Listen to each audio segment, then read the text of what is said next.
everybody, and welcome back to Clintonville Slasher. I am your host, Lurch Reagan Wilkes. Welcome back to this show. Sorry, I just sneezed. So today we're going to be talking about 1990s Stephen King's It. It was started off as a mini-series, but it's actually a book that Stephen King wrote back in the 80s. It stars Tim Curry as Pennywise the Clown. Now, a little rundown of the movie is that you have a group of kids. Well, it starts off with Bill Devereaux and his brother. Now, so he builds his brother a boat, and his brother takes the boat out, and his boat goes down a storm drain. When his boat goes down the storm drain, he meets Pennywise, and Pennywise kills him. And they form a bond after this. Him and his friends form a bond after this, and they become the Seven, the Lucky Seven, or the Losers Club. Now, they have to defeat Pennywise because Pennywise will feast on their fears and basically make them go insane and then kill them. Now, this movie is absolutely nightmare fuel. I mean, it is balls to the walls insane. This movie came out in the 90s when I was a kid, so I was about 6 when this movie came out, and it was actually a mini-series. And it starts off with Mike Hamlin telling the story and how all of the Losers Club grows up. The members of the Losers Club, they grow up and they start forgetting when they move out of their small town of Derry, and they start forgetting about the things. But when they come back, they slowly realize, remembering everything that happened.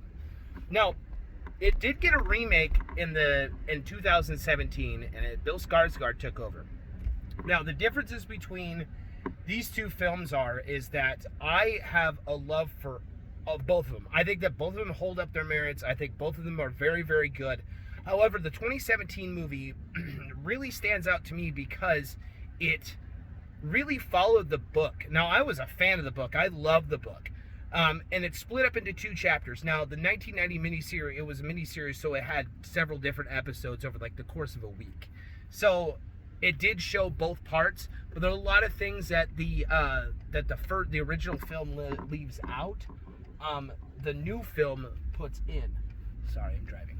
So I really like the attention that they paid to, especially the homage they paid to Stephen King and his brilliant work, especially in the sequel in Chapter 2, and that came out in 2020, I believe, or 2018. I can't recall. But when it came out, it really paid attention to the ritual of Chud. If you're a fan of the book, the Pennywise was just darker. It was a darker version. When Eddie is running through, when he's having the flashbacks, when he's in the town square, and the Paul Bunyan statue comes alive and chases him and stabs the ground.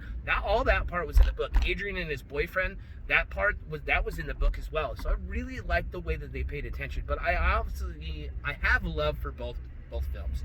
I really think that both of them really show. It's really cool because 1990 scared the shit out of you when you were a kid, and 25 or 27 years later, just like it says in the book, when Pennywise comes back, it scares you again as an adult, and I just really love that. I love both those films so much. Pennywise is one of my favorite characters that Stephen King ever came up with, and the book is so dark and so rich with such a good story that I highly recommend that the book, you check the book out. If you're a fan of the movie, you're gonna love this book, because this book was so much fun to read, and it's so dark and so scary and twisted.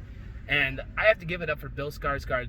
Bringing a different feel to Pennywise was really hard to do, and I was really worried about how it was going to be done because, Tim Curry back in the original movie did such a good job with him being so scary, But the makeup department with Bill Skarsgård, the way they made Pennywise look like he was like a carnival clown from the 1920s. Was a different cut to it than Tim Curry's costume that looked like they just went to the clown store costume and bought him any old clown suit, which would have just been fine, which is still good because his performance is so top-notch and so scary. So yeah, I cannot stop gloating about how great the film is. 2017 and even the 1990 miniseries. So if you guys have never seen it, I strongly urge you to go check go check that movie out, man. It is solid. So if you're new to the channel, please like, comment, and subscribe. I post every Monday, Wednesday, and Friday. But obviously this month, I'm doing a 31-day vlog, counting down the days, 26 days, until the continuation of my horror film, The Night Howler, comes out, along with Josh Benson's, his film, The Crimson Nightfall, which I'm also in as well. So I was really happy to work with Josh on that one, and Josh is in my film too. So we're really excited. We're counting down the days, 26 days to go. So stay horror, have an awesome whatever day it is. I think it's Thursday. And check out Stephen King's hit. Check out the book on Be Excellent to Each Other. And I will see you later. I'm actually going to a store called Fleet Farm right now. And I'm going to go pick up some Halloween lights and another extension cord, because last night when I plugged in all my lights, after I did my vlog, my lights died. So I got to figure out what happened. And I ended up finding more Halloween lights, so I have to crawl back on the roof, which I'm not excited about because I'm deathly afraid of heights. So I'm going to pull into the parking lot and I'm going to go inside. You guys all have a great day, and I'll see you tomorrow. Later days.